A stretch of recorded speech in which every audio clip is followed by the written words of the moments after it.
La hora de Maquiavelo.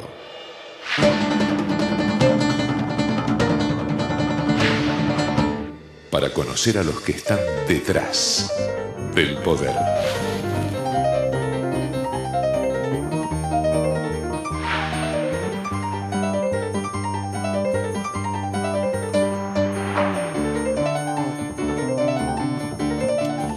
Buenas noches, ¿qué tal? Bienvenido a esta nueva hora de Maquiavelo. No, usted ya sabe que en este espacio estamos mostrándole desde hace ya casi 11 años, ¿no? Ese panorama único de lo que nosotros llamamos simpáticamente, por supuesto, maquiavelitos, ¿no? Que son asesores de gobiernos, de políticos, de empresas, de empresarios.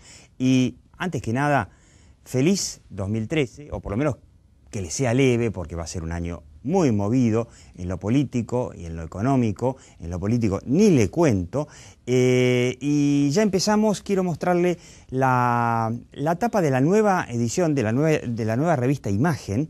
Ahí la tienen, ve la bandera do Brasil, con una pequeña manipulación ahí que en vez de orden y progreso le pusimos comunicação y progreso. Perdón la mala pronunciación de mi portuñol.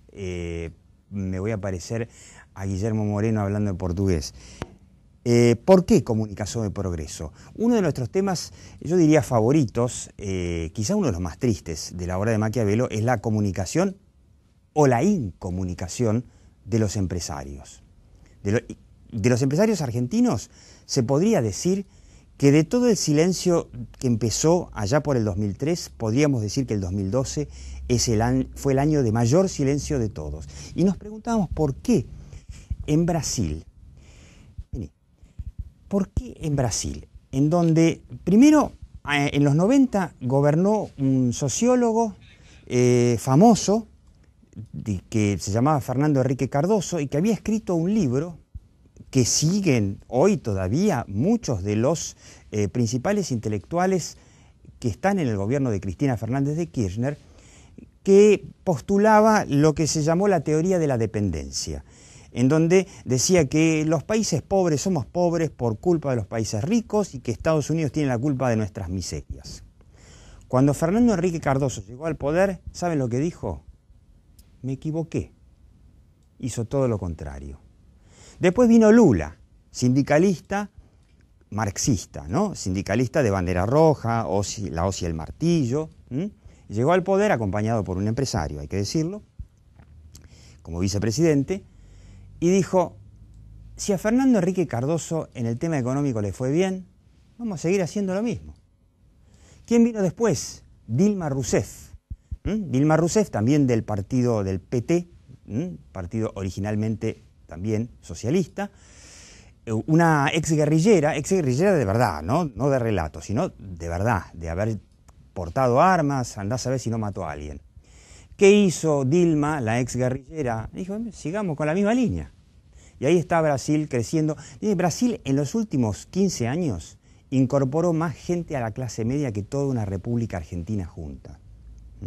Entonces nos preguntamos, ¿qué les pasa a los brasileños? ¿Qué tienen en la sangre? ¿Tienen, no sé, cerebros de marcianos que bajaron de la estratosfera y los convirtieron en genios superdotados? Nada. ¿Sabe lo que tienen? Según la investigación que hicimos en la revista Imagen, tienen un empresariado que comunicó durante todos estos años y que asumió la responsabilidad de comunicar, lo que nosotros llamamos la economía de mercado. Los empresarios brasileños se cargaron la comunicación de la economía de mercado en su país y, bueno, participaron en política, participaron en los medios, participaron en comunicación y eso hizo la diferencia. Vamos a hablar de eso hoy en la hora de Maquiavelo. Último apunte antes de empezar con un programa imperdible. Quiero que escuchen el video de la semana, ¿no? ¿Podemos verlo?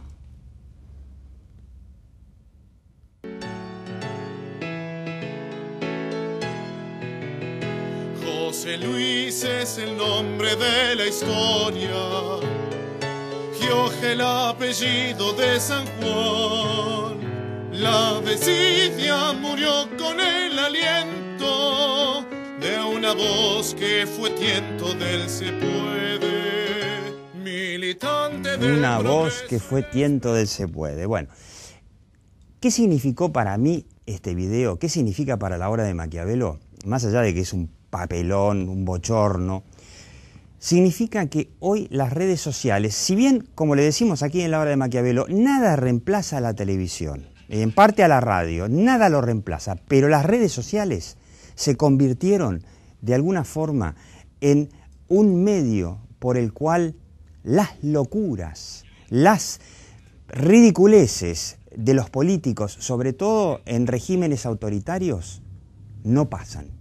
Y eso quizá es bueno destacar. El ejemplo del video en YouTube del himno a José Luis Gioja, bueno, es positivo y es un elemento que alienta. Ahora, quédate en la obra de Maquiavelo porque vamos a hablar con...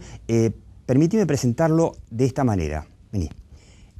Si el gobierno de Cristina Fernández de Kirchner tuvieran, en materia de economía, en materia de transporte, energía, seguridad, a algunos, no digo todos, pero a algunos de las mentes que tienen en comunicación, a esas mentes que tienen en comunicación quizá ni las necesiten. Quédate. La hora de Maquiavelo.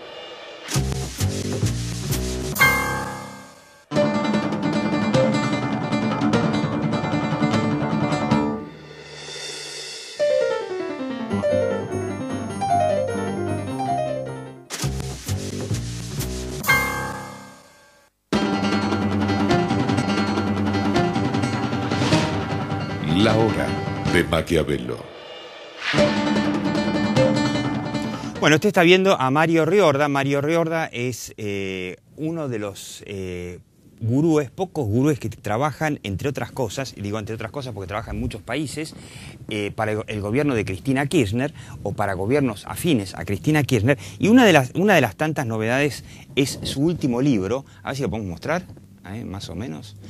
Hey, las ideologías existen. Comunicación política y campañas electorales en América Latina. Gracias por venir, Mario. Y antes que nada te digo, esto es la desmentida de, bueno, un consultor, amigo también, Jaime Durán Barba, que asesora a Mauricio Macri y que en general él postula todo lo contrario, que las ideologías para la gran masa ya no cuentan, que la gente lo que quiere es que los políticos le ofrezcan soluciones a sus problemas y no ideología. ¿O no es tan así? Evidentemente es una postura muy enfrentada con esa tesis.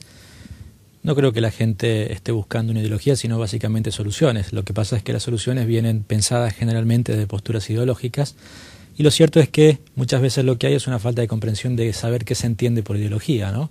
Incluso muchas veces la ideología suele aparecer bajo formatos estéticos novedosos que se la confunde con la imagen ideológica o con sentimientos ideológicos, con elementos asociados a la emotividad preferentemente, pero que en general tiene una alta correlación entre autodefinirse en un espectro del arco ideológico y entre votar a un partido que ideológicamente se define de tal o cual manera. Ahora, si yo te pregunto, ¿podemos ponernos de acuerdo partidos de centro, derecha, de izquierda, que la inclusión social en un país como Argentina, de grandes diferencias, es muy importante? Solamente que seguramente que un Mauricio Macri te va a decir, pero yo la inclusión la logro dándole a la gente educación y oportunidades de trabajo, y seguramente que el kirchnerismo me va a decir, no, yo lo logro dándoles planes, subsidios, etcétera, etcétera. Es buscar lo mismo, que esa sería para mí la ideología, quizá me equivoque, pero los caminos son opuestos. Sí, seguramente. Digo, muchas veces se puede buscar cosas distintas, ¿no? De alguna manera la ideología tiene que ver o representa una cosmovisión o un sistema de creencias más o menos concreto, más o menos coherente, en donde evidentemente se puede llegar a mismas posturas, a mismos pensamientos, pero no necesariamente. Uno indicaría que la izquierda de alguna manera implica remover obstáculos que hacen más desiguales a la gente, mientras que la derecha en realidad propugna, a través de valores como la herencia, como la tradición, como el status quo, mantener una desigualdad de alguna manera considerada de modo natural, ¿no? Entonces, ninguna de las dos puede sentar extrema, ni mantiene la desigualdad extrema a la derecha porque de alguna manera compensa con lógicas subsidiarias, ni mantiene la igualdad completa a la izquierda porque es un imposible o de alguna manera forma parte de un pensamiento utópico. La historia mostró que no funciona. Así es. Pero en general, yo digo, las ideologías sí claramente diferencian a la gente, y si no lo diferencian en el marco de un sistema de creencias completo, por lo menos hay íconos, hay políticas públicas, hay valores que más o menos representan a uno u otro sector. Entonces, sí existen, digo, es inherente. ¿Y el kirchnerismo tiene una ideología que vos dirías es una ideología concreta y cerrada? A ver, yo creo que las ideologías difícilmente puedan encerrarse solamente en un pensamiento temporal, en un momento y en un lugar, y por ende decir que el kirchnerismo es una ideología me parece que no sería correcto. En todo caso, sí aproximar al kirchnerismo a algún tipo de pensamiento que podríamos ubicar, yo diría, en la centroizquierda. Digo, con patrones que tienen que ver con conductas dadas o tomadas de la derecha. La cuestión del mantenimiento del déficit fiscal es una consigna que preferentemente surge de una posición histórica neoliberal en su momento, hace prácticamente 20 años, y que este gobierno del mantenimiento del déficit. No, perdón, del equilibrio fiscal, digo, de eliminación del déficit fiscal. Entonces, a esto es lo que voy. Ninguna es más o menos completo, más o menos coherente. Claro, porque hay muchos que dicen déficit fiscal o equilibrio fiscal no es ni de izquierda ni de derecha, es simplemente una forma de administrar. Lo que importa es después cómo se usa ese presupuesto. Solo que en el surgimiento del pensamiento económico, la cuestión del déficit sí claramente representó a gobiernos de derecha que frenaron una expansión, especialmente en la redistribución directa de gobiernos de izquierda, preferentemente en la década del 70. Entonces sí corresponde a un sector ideológico. Pero lo que decía es que una ideología no tiene por qué dar respuesta a la totalidad de las cuestiones. Primero, porque aparecen nuevas cuestiones, y segundo, porque hay una dosis importante de pragmatismo que cualquier gobierno puede y entender debe tener. ¿Cómo ves, volviendo al gobierno de Cristina Fernández de Kirchner, cómo ves el balance de este año en donde empieza el año con un nivel de imagen altísimo después de haber ganado con el 54%, el episodio de la operación de Cristina, y a partir de ese momento, que fue exactamente hace un año, principios de enero, mediados de enero del 2012, empieza una caída constante, y según dicen muchos colegas, el fondo del pozo, digamos, lo llegó el famoso 8N, y que después de ahí se estabilizó. ¿Y cómo ves ese balance? ¿Hubo errores?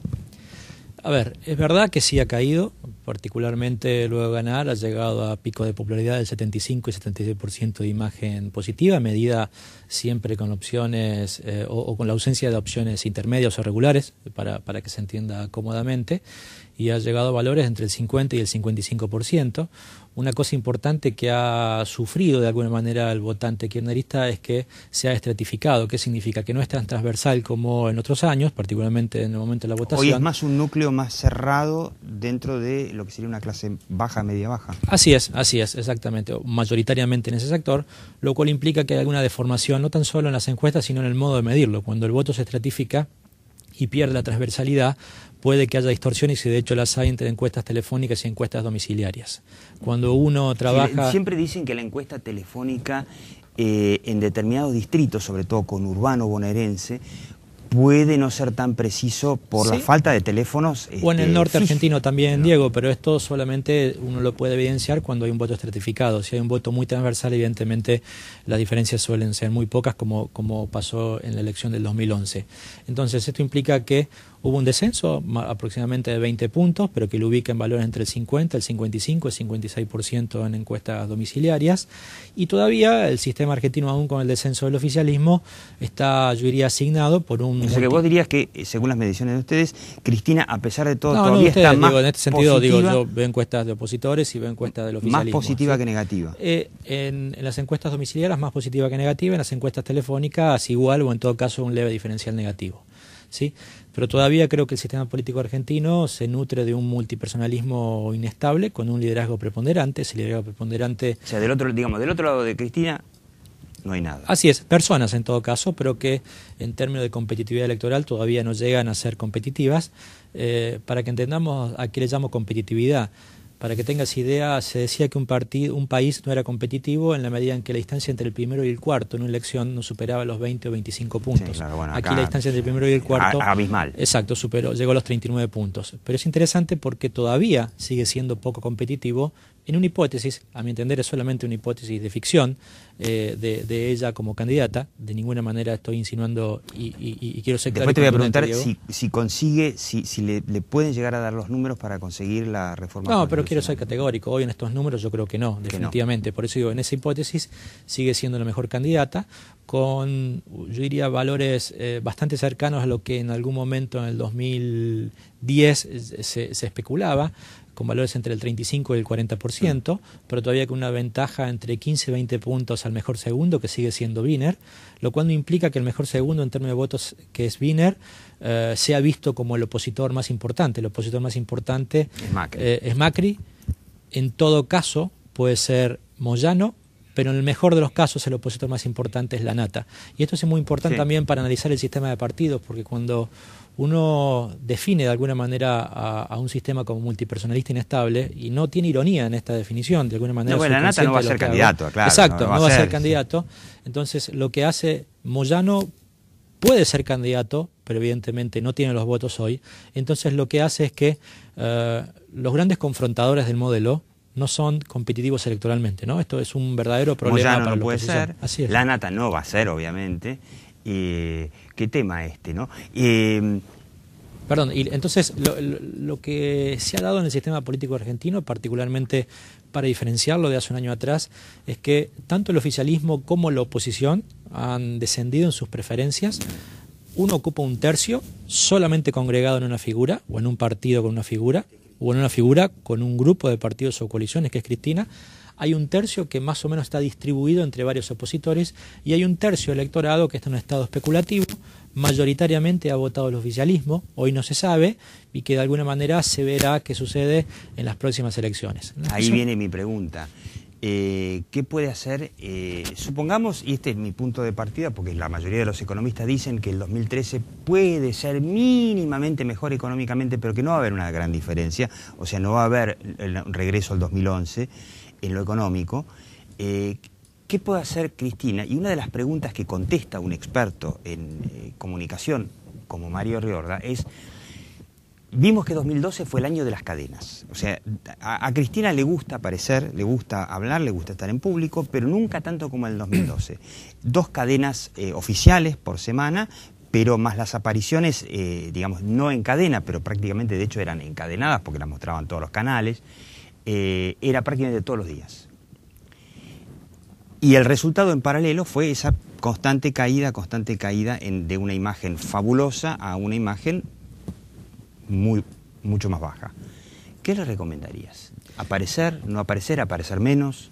No, yo creo que cada recomendación debe ser analizada en cada momento y en cada lugar. Y ahí, en esa recomendación también va de alguna manera el análisis crítico que uno puede hacer respecto a la comunicación del Ejecutivo en Argentina, respecto a que es un gobierno que muchas veces carece de tono. ¿Qué significa esto? Significa que cuando está bien, comunica de una manera, y cuando no está tan bien, sigue comunicando de la misma manera.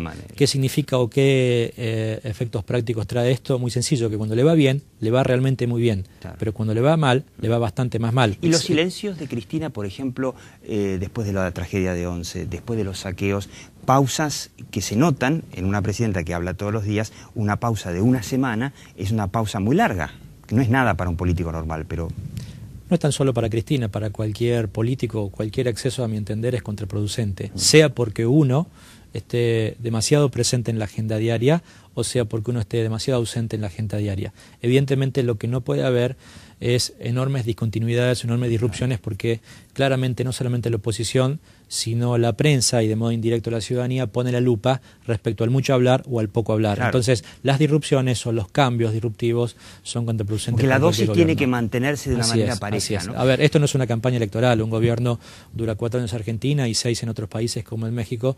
Entonces implica que la comunicación gubernamental no puede moverse al ritmo de los shocks electorales o al vértigo electoral. Entonces debe haber continuidades o discontinuidades leves, claro, o de alguna manera con alguna rutina que no genere, yo diría, cambios de estilo abruptos. Cortita la última pregunta, me voy a devorar. Las ideologías existen, yo lo quiero volver a mostrar porque voy a aprovechar este fin de semana para devorarlo. Está interesante el tema Venezuela. Ahora viene la gran apuesta. Cuando murió Kirchner, la imagen de Cristina pegó un rebote inimaginable, impresionante, y eso explica en parte el triunfo con tanta diferencia en el 2011. ¿Pueden los herederos de Chávez, a esta altura, esto está grabado, el día jueves, Chávez en teoría por lo menos no había muerto, había versiones que dicen que sí, que ya había muerto, pero Chávez todavía estaba supuestamente con vida, todos aseguran que no va a poder asumir el 10 de enero, ¿el marketing mortuorio le puede ayudar al chavismo sin Chávez? Me resulta muy duro afirmar esta expresión del marketing mortuorio, pero diría cualquier hecho conmocionante de esa escala, evidentemente sí puede llegar a modificar los escenarios y claramente favorecer, si además no hay dilación en el tiempo, suponiendo que hubiera un fallecimiento, y todo indica por el estado de salud grave que es cuestión de esperar. Dentro de los 180 días así después. Es probable que ese sentimentalismo pueda ayudar al oficialismo, mucho más cuando se han dado no tan solo una elección, que es la que ganó Chávez de una manera contundente, sino más importante aún es la victoria nacional que se ha dado, ganando 21 de los 24 estados a pocos meses. Entonces eso, lo segundo, quizás es más rico que lo primero para explicar la expansión del chavismo, y ni hablar si además la sucesión presidencial se hace de modo tranquilo, como uno imaginaría más allá de las negociaciones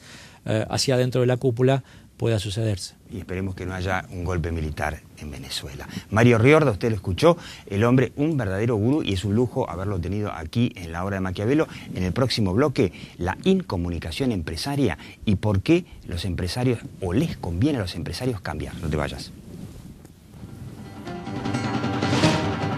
La hora de Maquiavelo.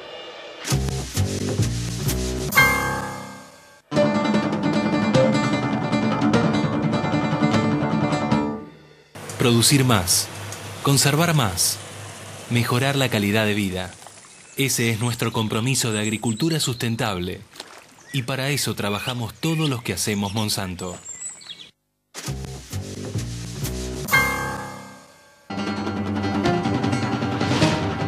La hora de Maquiavelo. Bueno, lo está viendo Daniel Jameson, el hombre es asesor de comunicación y de estrategia empresaria, además de amigo, y habíamos planteado, ¿no?, en el arranque, esto que vos escuchaste, en la tesis de la revista Imagen, de que por qué en Brasil quieren a las empresas, las respetan y las promueven gobiernos de gente que viene de la izquierda en serio, de una guerrillera que andaba con el fusil y andás a ver si no mató gente. Y en Argentina el gobierno con el Estado avanza, ahora con la última ley de mercados de capitales, prácticamente todas las empresas están a tiro de expropiación, sin posibilidad siquiera de recurrir a la justicia. Y nosotros llegamos a la conclusión de que los empresarios brasileños se calentaron en comunicar el capitalismo de alguna forma, o su capitalismo. ¿Cómo las ves? ¿Fue el 2012 el año del gran silencio empresario? No, en realidad es un efecto acumulativo. Los empresarios en realidad tienen una gran obligación, además de hacer sus empresas, que es crear contexto. Y ellos no crean contexto. ¿Cómo es eso de crear contexto? Y vos tenés que crear el contexto que favorezca precisamente el desarrollo de tu empresa. Y además el desarrollo de la república y el desarrollo de la democracia. Digamos, hay muchas más responsabilidades que hacer empresa. Entonces me parece... ¿Pero no era que el empresario tiene que dedicarse a hacer su negocio, a hacer sus productos, servicios? Es correcto. Pero justamente cuando Friedman dice eso, también lo que dice es que hay que contribuir a todas aquellas cosas que te permiten hacer empresa. Y los brasileños sí lo supieron hacer y los argentinos no. Lo supieron hacer los brasileños, lo supieron hacer los chilenos, lo supieron hacer los uruguayos. Hay que irse tan lejos para Y de ver. Perú ni te cuento. Perú es una máquina. En Perú gobierna un tipo que hace 4 años decía que iba a llevar al Perú al chavismo, al comunismo, qué sé yo, qué sé cuánto. Y cuando llegó al gobierno hizo exactamente lo mismo que venían haciendo todos los que hicieron antes. Por eso Perú anda como una máquina. Absolutamente. Cada uno es responsable del contexto que crea. Y bueno, yo creo que Pero ahora... ¿qué les recomendarías, o qué les recomendás a los empresarios cuando hablas con ellos y ves que el Estado avanza, el gobierno avanza con el Estado cada vez más sobre ellos? A ver, seamos sensatos. Primero les recomiendo prudencia. Digamos, vos lo que necesitas también es estar en un contexto de compromiso y responsabilidad. Si sos el único, te vas a transformar en Juana de Arco. Te matan. Claro. Entonces, no se trata de eso, sino se trata de que el sector, y no solo el sector empresario, en realidad acá es mucho más profundo, digo, vos lo sabés bien, yo no quiero avanzar ahora, lo vamos a tratar seguramente después, que no hay que perderse ese programa online. Pero digo, lo importante acá es tener una visión mucho más amplia de la miopía que se está teniendo en los últimos años en la Argentina. Todos los sectores, no solamente el sector empresario. Bueno, y usted sabe cómo funciona la obra de Maquiavelo, ¿no? Nosotros terminamos ahora aquí en Metro y usted puede seguir online, tanto en la página, en la web, lahorademaquiavelo.com, ahí la tiene, ¿no? En el reproductor de la izquierda, el programa para repasar, en el reproductorcito de la derecha, esta entrevista que vamos a hacer con Daniel Jameson, que asesora a muchas empresas y es un experto en estrategia empresaria, sobre esta tesis de la revista Imagen, del último número, de que ¿por qué los empresarios, por qué Brasil ha sido exitoso económicamente, no solamente en crecer y sacar a un montón de gente de la pobreza, sino porque cuidan a sus empresarios y en la Argentina en general, salvo un par de amigos, tratan de expropiarlos, avasallarlos, destruirlos, ningunearlos, hacerlos pelota, para decirlo bien y pronto. Y yo le digo como siempre, ¿no? Ahora, como desde hace ya casi 11 años, mire, la realidad está ahí, algún día vendrá, se hará cargo de nosotros. Algunos dicen, la realidad ya está llegando sobre todos nosotros, pero aquí, en la hora de Maquiavelo, lo que nos importa es la percepción. Chau, hasta la próxima hora de Maquiavelo, aquí por Metro, los domingos a las 22, y después usted sigue online, tanto en la web lahorademaquiavelo.com como en el canal de YouTube de La Hora de Maquiavelo. Así que chau y feliz o leve 2013.